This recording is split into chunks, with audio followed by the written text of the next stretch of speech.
So, I am Chris Christensen, and this is John Deaton. And he's going to be running for U.S. Senate against Ed Markey, who's the incumbent right now. All right. All right. So I do want to ask you a couple questions. Sure. First of all, let's start really basic. What did actually get you into going into politics? The thought last year, it was very late. Elizabeth Warren looked like no one was getting in the race to challenge her. And the thought of no one challenging her and her just sort of having a free ride bothered me. Her bill banned the self-custody of Bitcoin. Her policies, she claims to want to help poor people, but her policies don't. So it was more of, no one knows me. I could lose big time, but let me do this. Almost felt compelled to do it. And I lost, like by 19 some points, but I was the first Republican in Massachusetts to get over 40% in like 30, 40 years and made progress. And so now I'm more of a known commodity. I think that's more of a benefit. Right. Yeah. Okay. On that crypto, if you don't mind me asking, we have a question here. Sorry. Oh, here we go. The debate last year was excellent. I watched it just recently again. I do want to hear more about those crypto plans because you mentioned how you see it as a tool for poor families and working class families to get a better tax benefit, right? I got attracted to it at first because my mother couldn't keep the minimum deposit in a bank. And so once they hit her with the fees, she couldn't take her welfare check I'm older than you, so the checks used to come physical. Right. Wasn't direct deposit. And she couldn't go back to the bank because they would take 40% of her check because of all the fees, because she didn't keep a minimum deposit of, say, $10. We always needed the money. And so she had to go to the check cashing stores that you see when you go into the inner city. And they would take 10, 15%.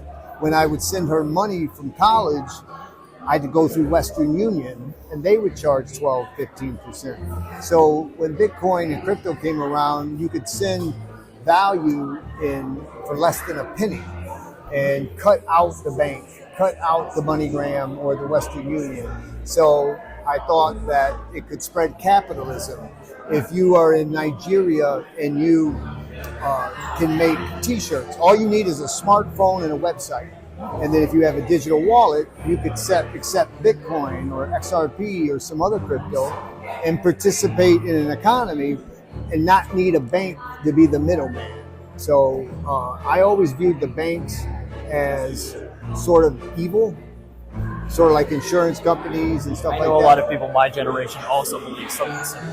Right. And so crypto also became more of like the new American dream, right? When I was your age, the goal was to like buy real estate, own your house. Maybe you own a second house, like a rental, right? And you build wealth. But no one can afford a house now, right? The average home in Massachusetts is $670,000. Not many people can afford a $670,000 home. And so if you can't afford what used to be the American dream, you look to other things. How can I build wealth? Oh, let me buy some Bitcoin. Maybe if I buy this. And so I think it's a way for people to participate in wealth building that have been excluded historically. And I got a follow-up to that. A lot of people who are especially younger, even now, still don't believe that they can really, there's that fear of missing out, right? The FOMO.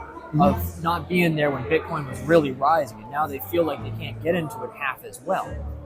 What do you Well, listen, if you believe in the long-term thesis, and I do, that Bitcoin will eventually be $1 million. It's at 107,000 or something like that today, or 105. Then that's still a bargain, right? It's not what it used to be. Obviously, listen, I wish I would have found Bitcoin in 2013 at $1, right? Yeah. I'd be a wealthy man. Right. I found Bitcoin between 10 and 20,000, which is good considering it's now 100. But what you do is just dollar cost average. So what I tell people is, if you have an extra $20, let's say that's all you have after you pay your bills for the month, put 5 of it in Bitcoin and just forget about it. And you know what I mean? If you can afford more, then you put more, and don't worry about the price. And then over time, if 5 years from now, Bitcoin's at 1 million, and you got in between 1 and 300,000, then you actually have an appreciation. Okay. All right. Awesome. I'll do a couple more questions here. Okay. Here's a good one. Loyalty voting. I'm sure you've heard of Loyalty what? loyalty voting. I'm sure you've heard of similar words or similar ways of putting it. Yeah. But the voting for your own party's preference, right? Right. What drives you to feel that you're not going to be peer pressured by, say, your party or a person? Because you mentioned that in your last debate. I'm not preference to a party. I'm not to a person. Not to anything other than Massachusetts. Right. Well, I think my life experience has shown that. For example, I ran last time, and I wasn't a big Trump guy. When he was I'm willing to take an unpopular position. So when you have the lifestyle that I have, it's sort of relative. Your experience is relative. There's nothing that these Congress people could ever do to me that make me pressure me, because my loyalty will be to regular people. I don't care what they think, right? I wasn't even supposed to graduate high school. Right. I'm just saying, by me graduating high school, I already was more successful than my environment was allowing me to be, then college, then law school. So when you have that kind of life experience, you just have a freedom of, I really don't give a shit what this fellow senator thinks of me, but I do care about what that person who's working a 9-to-5 job struggling cares. And so I think a lot of it is life experience. I view going to the Senate as, I don't want to be there for 16 years. I want to go there, be there for 2 terms, that's 12 years, do a good job, and leave. And just be able to say, I served my country in the Marine Corps, I served my country in the Senate, I tried my best to help regular people, now I'm going to go enjoy my grandkids. I think that's a respectable. That's the way to be. Like, Markey's been there for 50 years. And why would you want to stay there for 50 years? It's a terrible place, the swamp. You know what I mean? So we use that a lot. That's why I was saying it's like a lifestyle that they get addicted to. That just doesn't seem attractive to me, like that whole lifestyle. So yeah, fair enough. Let's see here. Okay, here's a good one. So many schools today, right, are complaining that due to technology reliant society that we currently have, even first graders, second graders, even third graders aren't able to read half as well as their peers. Do you think you might have a potential solution for that when you're going into the Senate? Well, I mean, I would. For education, I mean. Right. I think that there's ways to use technology to help with the fundamentals. The problem is technology is getting used where you skip the fundamentals. And that's why I pointed out is it's not too much to demand a 4th grader to be able to read. My daughter is 6. She's in the 1st grade. She's reading at night. Like, she doesn't, she may see a word, that is difficult, obviously. It could be like before, right? She's got to decide is it before E or is it before? But what I'm saying is, but she's in the 1st grade. By the time she's, in the 3rd grade, she should be able to read those books easy. And we don't see that. We're seeing a lack of, in my belief, in standards. If you reduce the standards, so that's why I said it's not too much to demand a 4th grader be able to read. If you can't read in the 4th grade, then you shouldn't go to the 5th grade. Yeah. But what we're seeing is they're just advancing and then blaming it on technology. You have to hold the standards. Okay. So to me, it would be just more of going back to the fundamentals of teaching and having a certain standard that must be met at each grade level. Okay. All right. Okay. Awesome.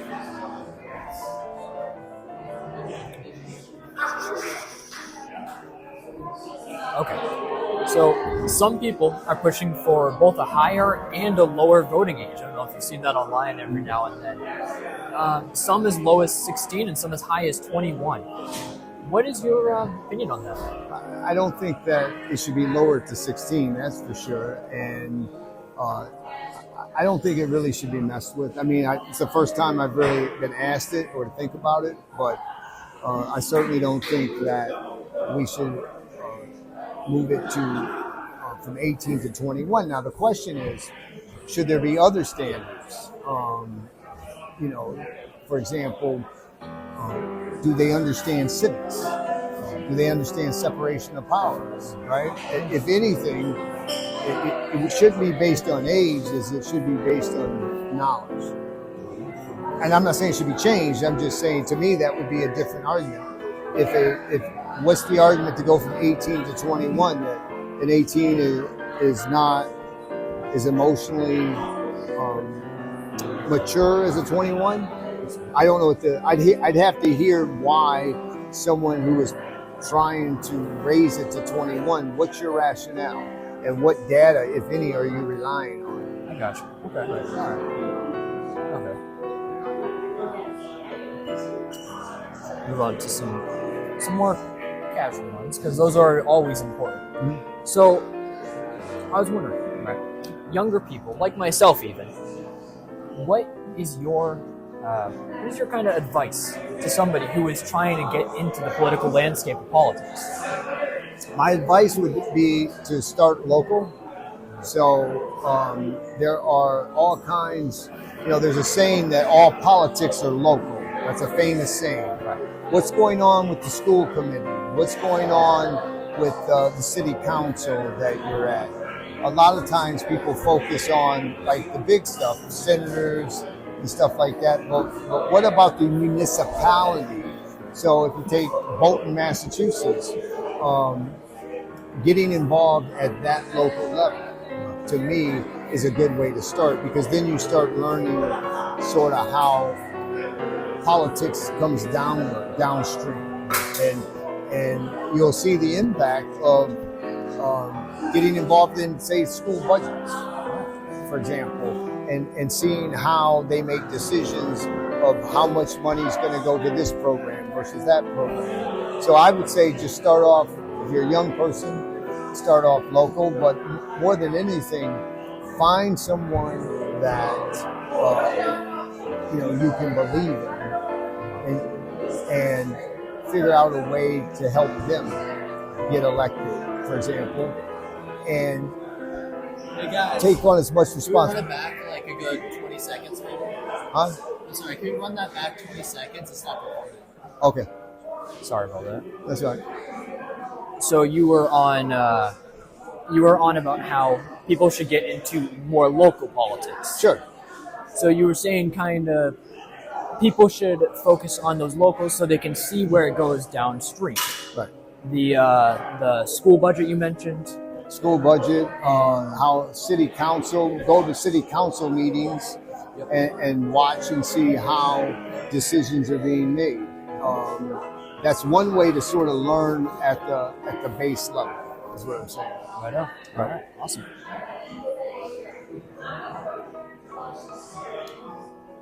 All right. If you don't mind, I have a couple questions from some people who messaged me Okay. that were hoping to ask Running Man. So I'm gonna have to wrap it up in a little bit, though. right now. That's all. I'll two more. No, it's good. No, I didn't want you to think. I just wanted to give you a heads up. I know. All right. Okay. Because we got to be out of here soon. That's all. Right. Right. Thank you. So, a person who actually comes to the same store that we frequent and I work at, he mentions that he pays sales tax on the car, right, based on the book value of the car according to the state, right? He, even though, say, he paid through Facebook Marketplace or buying it off somebody directly and paid $500 for it. So he was wondering why he would still pay, say the value was $3,700. He's wondering why he has to pay that even though he didn't spend that much in a car. Specifically, he wants to know why a member of the state is paying taxes on money that they didn't spend. It's a great question, and that's why I was up on stage tonight saying that Massachusetts is like the most expensive state, right? It's either second most expensive or first, depending on the month. It flips between Hawaii and Massachusetts. And if you're the most expensive state, much of it is because of these taxes. Like I said, they put forth a new surcharge on the car tax. That's when I said they're taxing taxes, right? And that is the state saying that we're going to look for every kind of way to generate revenue to raise taxes because they keep spending so much money. So because they never cut their spending, they're always looking at ways to create revenue by adding more taxes. That's why I said that's their answer to everything. Prescription tax, and I was listing them out. So that's just a great example. I don't have a good answer for him or her, whoever gave that question, other than they're right. They should be taxed on what they pay, right? Not what Massachusetts says, oh no, we're gonna charge you your value. If you buy a car, you shouldn't have to then keep paying the value of the car, a tax based on the value of the car forever. They're punishing you for owning a car. And a lot of that is because they have a green energy here where they want to reduce people driving cars.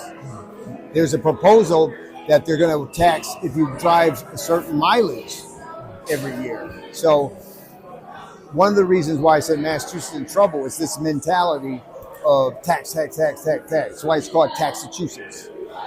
And I know that name all too well. I do. All right, and I got one last question for you. Another one from a person who had messaged me. They're not worried, but they're curious.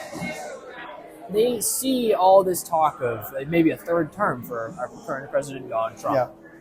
Do you think he could possibly do that? And if so, how? Maybe a loophole? Maybe a... No. It's a constitutional amendment. He can't. I think it's either the 23rd or 24th. I can't remember which one, but he's barred 2 terms. It's plain England. The United States Supreme Court would never allow him to run a third term. Now, if Donald Trump was 60, then maybe they would have, his ego and all of that. He might be like, push it. But at 80, 81 years old, I don't think Donald Trump wants to be president. I can't imagine. Again. So I just don't think it's a real, he pokes fun at it. He'll have 2028 hats and he'll talk about it, but he's just trolling the other side when he's doing that. So it's not a real concern, I don't think. All right. Thank you very much, John Deaton. Thank you. Anything else to say to the camera? Thank you. Appreciate it. John Deaton. Of course. Make sure to vote for John Deaton in this next upcoming election for the Massachusetts Senate.